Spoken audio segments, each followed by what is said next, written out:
ગુજરાત રાજ્યની તમામ મોટાભાગની મહાનગરપાલિકામાં આવેલી રેલવેની પ્રિમાઇસીસ સામે જે વેરા બિલો સામે રેલવે વિભાગને વાંધો હતો, તેના સામે યુનિયન ઓફ ઇન્ડિયા દ્વારા સેન્ટ્રલ કચેરીઓ, ગવર્મેન્ટની જેટલી પણ કચેરીઓ છે તેની સામે સુપ્રીમ કોર્ટમાં દાવો દાખલ કરવામાં આવેલો હતો. આ દાવો ચાલી જતા આ ચુકાદો તમામ મહાનગરપાલિકાની તરફેણમાં આવેલો છે. તે મુજબ હવેથી તમામ મહાનગરપાલિકાઓ અને રેલવે વિભાગ સાથે એમઓયુ કરવાનો ચુકાદામાં ઉલ્લેખ છે. તે મુજબ વડોદરા મહાનગરપાલિકા દ્વારા પણ ઉલ્લેખ થયા મુજબ એમઓયુ કરવામાં આવેલું છે. તે મુજબ હવેથી વડોદરા મહાનગરપાલિકાને રેલવે દ્વારા વેરો ભરવાપાત્ર થાય છે. તે મુજબ વડોદરા મહાનગરપાલિકાએ 7 કરોડ જેટલા વેરાના બિલો આપેલા છે. એમાંથી જે તમામ વેરા બિલની ખરાઈ કરીને તેઓ દ્વારા પેમેન્ટની કાર્યવાહી ચાલુ છે. જે અન્વયે અત્યાર સુધીમાં 2 કરોડ જેટલી વેરા વસૂલાત થઈ ગયેલી છે. 5 કરોડ જેટલા વેરા બિલ પ્રોસેસમાં છે. ટૂંક સમયમાં ભરપાઈ કરી દેવામાં આવશે. કયા કયા રેલવે સ્ટેશનો વડોદરાના છે? વડોદરા મહાનગરપાલિકા વિસ્તારમાં ખાસ કરીને નવાયાર્ડ, છાણી રેલવે સ્ટેશન, લાલબાગ, મકરપુરા અને પ્રતાપનગર જેવા વિસ્તારોમાં રેલવેની પ્રિમાઇસીસ આવેલી છે. કેટલા વર્ષ અંદાજિત જૂનું આ ઉઘરાણી હોઈ શકે?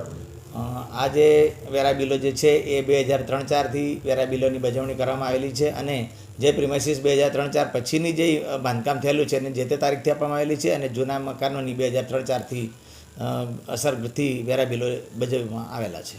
સાહેબ, અત્યાર સુધી ઉઘરાણી કેમ ના થઈ? આપવા જે એલર્ટ થયા ત્યારે ખબર પડી કે તો અગાઉ કેમ કોઈ આની ઉઘરાણી ના? નહીં, આના ઉઘરાણી ઓલરેડી કરવામાં આવેલી હતી, પણ તેને વડોદરા મહાનગરપાલિકા અને તમામ મહાનગરપાલિકાઓ સામે વેરા સામે વાંધો હતો કે આ કેન્દ્ર સરકારની મિલકત છે, જેથી તેને વેરામાં માફી મળવી જોઈએ તેવી તેમની રજૂઆત હતી. પરંતુ વડોદરા મહાનગરપાલિકા તમામ મહાનગરપાલિકા વેરા બિલોની બજાવણી કરવામાં આવતી જ હતી, પરંતુ એઓ દ્વારા પૈસા ભરવામાં આવતા ન હતા. જે અંગે ચુકાદો કોર્પોરેશનની તરફેણમાં આવેલો છે અને હાલ તેઓ ભરવા માટે તૈયાર પણ છે.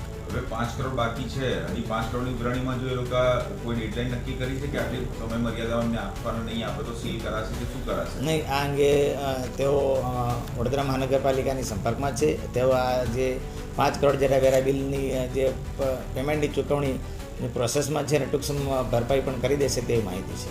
આ બાબતે આપણે એમઓયુ કરવું પડ્યું? આપણે શું કરવું પડ્યું? નહીં, આ જે સુપ્રીમ કોર્ટ છે એમાં જે ચુકાદો આવ્યો છે તેમાં ચોખ્ખું લખવામાં આવ્યું છે કે ભાઈ તમામ મહાનગરપાલિકા સાથે રેલવે એમઓયુ કરશે અને બંધન કરતા રહેશે કે તેઓ હવેથી નિયમિત પૈસા ભરી દેશે. તે મુજબનું એમઓયુ કરવામાં આવેલું છે.